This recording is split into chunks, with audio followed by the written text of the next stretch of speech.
ಸಾಮಾನ್ಯವಾಗಿ ಪದವಿ ಹಂತದಲ್ಲಿ ವಿದ್ಯಾರ್ಥಿಗಳು ಕೇವಲ ಪಾಠಪುಸ್ತಕಗಳಿಗೆ ಸೀಮಿತವಾಗಿರುತ್ತಾರೆ.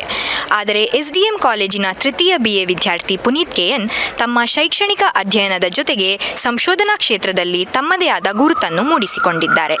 ಇವರು ಹಲವಾರು ನ್ಯಾಷನಲ್ ಮತ್ತು ಇಂಟರ್ನ್ಯಾಷನಲ್ ಕಾನ್ಫರೆನ್ಸ್ಗಳಲ್ಲಿ ತಮ್ಮ ರಿಸರ್ಚ್ ಪೇಪರ್ಸ್ ಅನ್ನು ಪ್ರೆಸೆಂಟ್ ಮಾಡಿದ್ದಾರೆ. ಹಾಗಾದರೆ ಇವರ ಈ ಜರ್ನಿ ಹೇಗಿತ್ತು ಕೇಳ್ಕೊಂಡು ಬರೋಣ. ಹೆಲೋ ಪುನೀತ್, ಹೇಗಿದ್ದೀರಾ? ಚೆನ್ನಾಗಿದ್ದೀನಿ. ನಿಮ್ಮ ಸಂಶೋಧನೆ ಪ್ರಾರಂಭವಾಗಿದ್ದು ಹೇಗೆ? ಅಂದರೆ 2024ರಲ್ಲಿ ನಮ್ಮ ಕಾಲೇಜ್ FDM ಕಾಲೇಜಿನಲ್ಲಿ ಇಂಗ್ಲೀಷ್ ಡಿಪಾರ್ಟ್ಮೆಂಟಿಂದ ಒಂದು ನ್ಯಾಷನಲ್ ಕಾನ್ಫರೆನ್ಸ್ ಆಗುತ್ತೆ. ಆಗ ಯಾರು ಪೇಪರ್ ಪ್ರೆಸೆಂಟೇಷನ್ ಮಾಡ್ತಿರ್ಲಿಲ್ಲ, ಬಿಕಾಸ್ ನಮಗೆ ಫ್ರೆಶ್ ಕಾನ್ಸೆಪ್ಟ್ ಆಗಿತ್ತು ಪೇಪರ್ ಪ್ರೆಸೆಂಟೇಷನ್ ಅನ್ನೋದು. ಸೊ ಫ್ಯಾಕಲ್ಟೀಸ್ ಎಲ್ಲ ಮೋಟಿವೇಟ್ ಮಾಡಿದ್ರು, ನಾವು ಅಬ್ಸ್ಟ್ರಾಕ್ಟ್ ಮಾಡ್ತೀವಿ, ನೀವು ಡೆವಲಪ್ ಮಾಡಿ ಪ್ರೆಸೆಂಟ್ ಮಾಡಿ ಅಂತ. ಆಗ ಫಸ್ಟ್ ಪೇಪರ್ ಪ್ರೆಸೆಂಟೇಷನ್ ಮಾಡಿದ್ದು ಇಂಗ್ಲೀಷ್ ಡಿಪಾರ್ಟ್ಮೆಂಟ್ ನ್ಯಾಷನಲ್ ಕಾನ್ಫರೆನ್ಸಲ್ಲಿ. ನೀವೀಗಾಗಲೇ ಹಲವಾರು ರಿಸರ್ಚ್ ಪೇಪರ್ಸ್ ಪಬ್ಲಿಷ್ ಮಾಡಿದ್ದೀರಾ. ಇದರ ಹಿಂದಿನ ಪ್ರಿಪ್ರೇಷನ್ ಹೇಗಿತ್ತು? ಪೇಪರ್ ಪ್ರೆಸೆಂಟೇಷನ್ಸ್ ಅಂದರೆ ಯಾರು ಬೇಕಾದರೂ ಮಾಡ್ಬೋದು, ಬಟ್ ಪಬ್ಲಿಕೇಷನ್ಗೆ ಅಂತ ಬಂದಾಗ ಸ್ವಲ್ಪ ಸ್ಟ್ಯಾಂಡರ್ಡ್ನೆಸ್ ಇರುತ್ತೆ. ಆನ್ಲೈನಲ್ಲಿ ಸಿಗೋ ಜರ್ನಲ್ಸು ಮತ್ತು ISBN international standard book number ಅಂತ ಏನು ಕರಿತೀವಿ, ಅದು ಫಿಸಿಕಲ್ ಬುಕ್ಕಲ್ಲಿ ಪಬ್ಲಿಷ್ ಆಗುತ್ತೆ. ಮತ್ತು ಒಂದು ಹೈಪೋಥಿಸಿಸ್ ಬೇಕಾಗುತ್ತೆ, ನೀವೇನು ಮಾಡೋಕೆ ಹೊರಟಿದ್ದೀರಾ, ಹಿಂದೆ ಏನು ಮಾಡಿದ್ರು, ನೀವು ನಿಮ್ಮ ಫೈಂಡಿಂಗ್ಸ್ ಏನಿರುತ್ತೆ ಅದನ್ನು ನೀವು ಫಸ್ಟು ಪ್ರಪೋಸಲ್ ಕೊಡಬೇಕಾಗುತ್ತೆ ISBN ಅಥವಾ ISSNಲ್ಲಿ. ಅವರು ಅಪ್ರೂವ್ ಆದಮೇಲೆ ISBN ನಂಬರ್ ಅಥವಾ ISSN ನಂಬರ್ ಕೊಡ್ತಾರೆ, ಅದ್ರ ಮೂಲಕ ನೀವು ಪಬ್ಲಿಷ್ ಮಾಡಬೇಕಾಗುತ್ತೆ. ನಂದು 2 ಆಗಿದೆ. ನೀವು ಪ್ರೆಸೆಂಟ್ ಮಾಡಿರುವ ರಿಸರ್ಚ್ ಪೇಪರ್ಸ್ ಇವತ್ತಿನ ಯೂತ್ಸ್ಗೆ ಇದು ಯಾವ ಥರ ಇಂಪ್ಯಾಕ್ಟ್ ಆಗಿದೆ? ನಾನು ಮಾಡಿದಂತಹ ಪೇಪರ್ಸ್ 13 ಪೇಪರ್ಸ್ ಕೂಡ ರಿಲೇಟೆಡ್ ಟು ರೂರಲ್ ಡೆವಲಪ್ಮೆಂಟ್ ಆಗಿರ್ಬೋದು, ಎಕಾನಮಿಕ್ ಗ್ರೋತ್ ಮತ್ತು ಫಿನಾನ್ಷಿಯಲ್ ಟೆಕ್ನಾಲಜಿ ಏನಂತೆ ಗೌರ್ಮೆಂಟಿಗೆ ರಿಪೋರ್ಟ್ ಕೊಟ್ಟರೆ, ಸೊ ದಟ್ ಗೌರ್ಮೆಂಟ್ ಕೂಡ ಒಳ್ಳೆ ರೂಲ್ಸ್ ಅಥವಾ ರೆಗ್ಯುಲೇಷನ್ಸ್ ಅಥವಾ ಸ್ಕೀಮ್ಸ್ನ ಇಂಪ್ಲಿಮೆಂಟ್ ಮಾಡೋಕ್ಕೆ ಈಸಿ ಆಗುತ್ತೆ. ನಿಮ್ಮ ರಿಸರ್ಚ್ ಆ್ಯಕ್ಟಿವಿಟೀಸ್ ಜೊತೆ ನಿಮ್ಮ ಸ್ಟಡೀಸನ್ನು ಹೇಗೆ ಬ್ಯಾಲೆನ್ಸ್ ಮಾಡ್ತೀರಾ?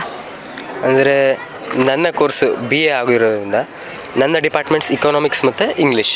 ಆಲ್ಮೋಸ್ಟ್ ಎಲ್ಲರಿಗೂ ಗೊತ್ತು, ಎಲ್ಲರಿಗೂ ಮ್ಯಾಕ್ಸಿಮಮ್ ಅಂದರೆ 18ರಿಂದ 22 ಕ್ಲಾಸ್ ಇರೋದು ವಾರಕ್ಕೆ. ಇನ್ನೆಲ್ಲ ಮಿಕ್ಕಿದವರು ಲೈಬ್ರರಿ ಅವರ್ಸ್ ಅಂತ ಹೋಗ್ತೀವಿ.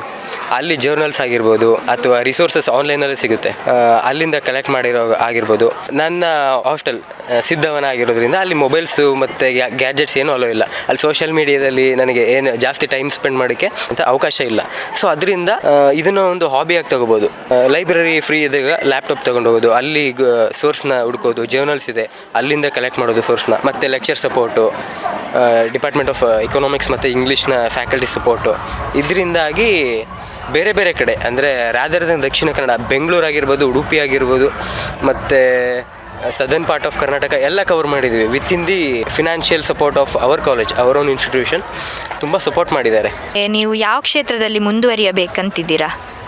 ನಾನು 5ನೇ ಕ್ಲಾಸಿಂದನೂ ಏನಂದರೆ ಅಡ್ಮಿನಿಸ್ಟ್ರೇಟಿವ್ ಸರ್ವಿಸಿಗೆ ಬರಬೇಕು ಅಂತ ಒಂದು ಡ್ರೀಮ್ ಇದೆ.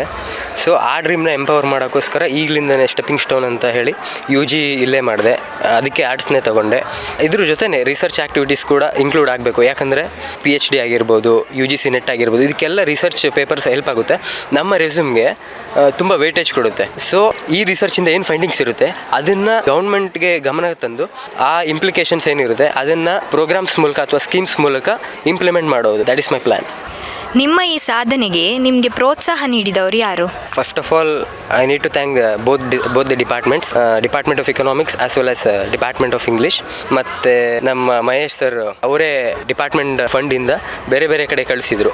ಅದರಿಂದ ತುಂಬ ಮೋಟಿವೇಟ್ ಆಗಿ 13 ರಿಸರ್ಚ್ ಪೇಪರ್ಸ್ ಹೊರಗೆ ಬಂತು. ನಮ್ಮ ಇಂಗ್ಲೀಷ್ ಡಿಪಾರ್ಟ್ಮೆಂಟಲ್ಲಿ ಕೂಡ ಒಂದು 3 ಪೇಪರ್ ಪ್ರೆಸೆಂಟೇಷನ್ ಮಾಡಿದ್ದೀನಿ, thanks to JR Bhat sir ಮತ್ತು Suryanarayan sir.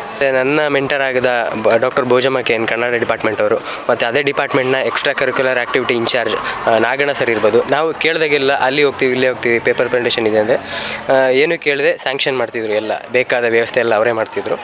Thank my parents. Puneeth ಅವರ ಈ ಸಾಧನೆಯು ಹಲವಾರು ವಿದ್ಯಾರ್ಥಿಗಳಿಗೆ ಪ್ರೇರಣೆಯಾಗಿದೆ. ಇವರ ಮುಂದಿನ ಸಾಧನೆಗೂ ಶುಭ ಹಾರೈಸುತ್ತಾ ಕ್ಯಾಮ್ರಾ ಪರ್ಸನ್ ಅನುಶ್ರೀ ಜೊತೆ ನಾನು ಅನನ್ಯ ಭಟ್, ನಮ್ಮೂರ ವಾರ್ತೆ ಪತ್ರಿಕೋದ್ಯಮ ವಿಭಾಗ, SDMC ಉಜಿರೆ.